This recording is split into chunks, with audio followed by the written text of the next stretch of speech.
फाखिर के दिल में हमारे लिए यूनी हमदर्दी ने जन्म नहीं लिया था। दरअसल वो मुझे पसंद करने लगा था और दिल में शादी का इरादा बना रखा था। मैंने 9वीं का इम्तिहान दिया तो वो हर्फ मुद्दालिबों पर ले आया। इसके अच्छे अखलाक से मेरा दिल भी इसका गर्विदा हो चुका था। इसने दादा जान से बात की।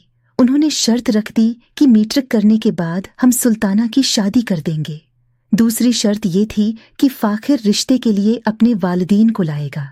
पहली शर्त तो काबिल कबूल थी, मगर दूसरी का पूरा करना उसके लिए नामुमकिन था।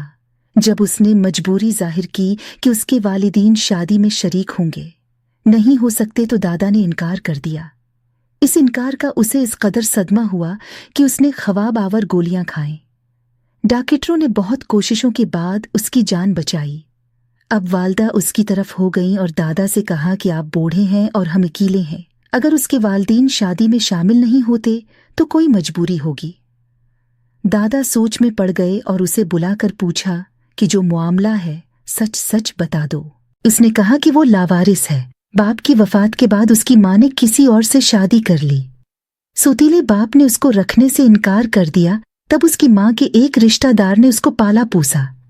यही वजह है कि वो वालिदीन को रिश्ते के लिए लाने से कासिर है। दादा ने कहा कि जिस रिश्तेदार ने पाला है इससे ही मिला दो, हम उसके साथ मुआमलात तय किए लेते हैं। उसने बताया कि इस मेहरबान ने मुझे पाल तो दिया, मीट्रिक तक पढ़ाया भी, लेकिन अब उसके अपने बेटे जवान और शादीशुदा हैं। उसकी बहुओं ने मुझे घर रखने से इनकार कर दिया है। मैं एक दोस्त के साथ रहता हूँ। हमने किराए पर कमरा लिया हुआ है। मेरी मामूली सी नौकरी है। ये मेरे हालात हैं, सब कुछ सच है, बता दिया है। वालदा और दादा सोच में पड़ गए। बलाखिर माँ ने कहा कि मेरा कोई बेटा नहीं है, क्यों ना हम उसको घर दामाद बनाकर बेटे की कमी को पूरा कर लें।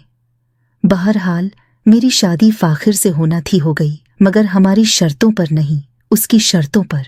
यानी ना उसने अपने घर वालों से मिलाया और न उसकी तरफ से कोई रिश्ता तलब करने आया।